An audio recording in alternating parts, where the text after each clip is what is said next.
नमस्कार, राजस्थान संवाद में आपका स्वागत है। मैं हूं आपके साथ चेतना शर्मा। नमक कारोबारी जयपाल पूनिया की हत्या के विरोध में नागौर में धरने प्रदर्शन लगातार जारी है। परिजनों के साथ बीजेपी नेता और आरएलपी नेता धरने पे जुट गए हैं और अब इस मुद्दे ने सियासी रुख अपना लिया है। नावा शहर में सर्व समाज की विशाल जनसभा के बाद दोनों दलों के नेता ने जयपुर की ओर कूच भी कर दिया। आरएलपी सुप्रीमो और सांसद हनुमान बेनीवाल के नेतृत्व में बड़ी संख्या में समर्थक जयपुर की ओर बढ़ रहे हैं।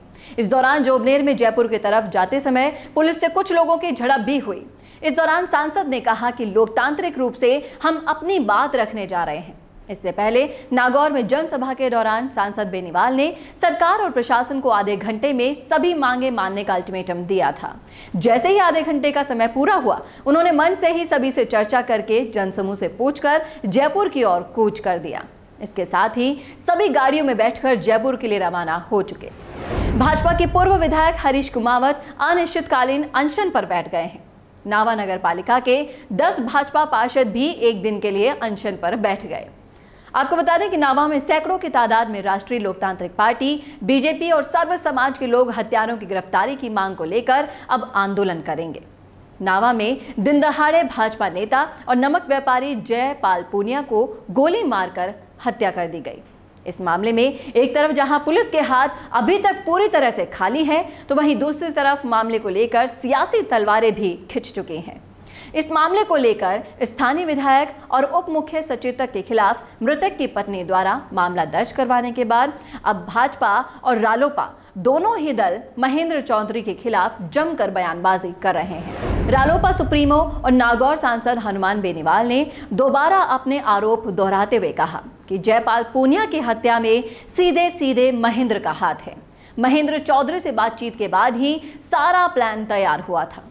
बेनीवाल ने यह भी आरोप लगाया कि चिंतन शिविर को देखते हुए ये प्लान बनाया गया था कि मैं वहां रहूंगा और पीछे से आप इस तरह की घटना को अंजाम देंगे। बेनीवाल ने पुलिस की कार्यवाही पर सवाल उठाते हुए भी कहा कि 48 घंटे से ज्यादा समय का वक्त बीत चुका है, लेकिन अभी तक कोई कार्यवाही नहीं हुई। ना थाना अधिकारी को लाइन हाजिर किया गया और ना ही किसी पुलिसकर्मी के खिलाफ कोई कार्यवाही की गई। महेंद्र चौधरी के भाई ने हत्या करवाना स्वीकार कर भी लिया है। इसका मुख्य कारण है कि महेंद्र चौधरी को बचाना, क्योंकि उन्हें पता है कि महेंद्र चौधरी सत्ता में रहेंगे तो वो उन्हें बचा लेगा। लेकिन रालोपा आखिर तक लड़ाई लड़ेगी और विधायक को उसके अंजाम तक पहुंचाएगी, क्योंकि न्याय की जिम्मेदारी हनुमान बेनीवाल ने उठाई है, इसलिए न्याय भी दिलाकर रहेंगे।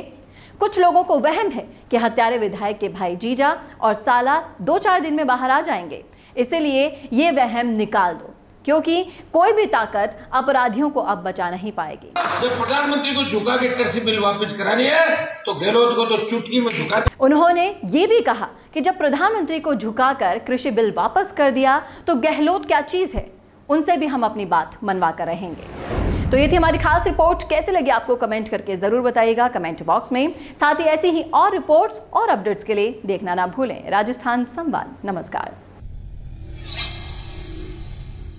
क्या आप ऑनलाइन ई कॉमर्स बिजनेस शुरू करना चाहते हैं, लेकिन डरते हैं कि बल्क में माल खरीदने के लिए इतना इन्वेस्टमेंट कैसे करें? तो अब आपको कंटेनर इंपोर्ट करने की कोई जरूरत नहीं है, ना ही ये टेंशन लेने की जरूरत है कि वेबसाइट कैसे बनेगी, रजिस्ट्रेशंस कैसे होंगे, वगैरह वगैरह। जरूरत है तो सिर्फ एक कंप्यूटर, एक इंटरनेट कनेक्शन और जीएसटी नंबर की।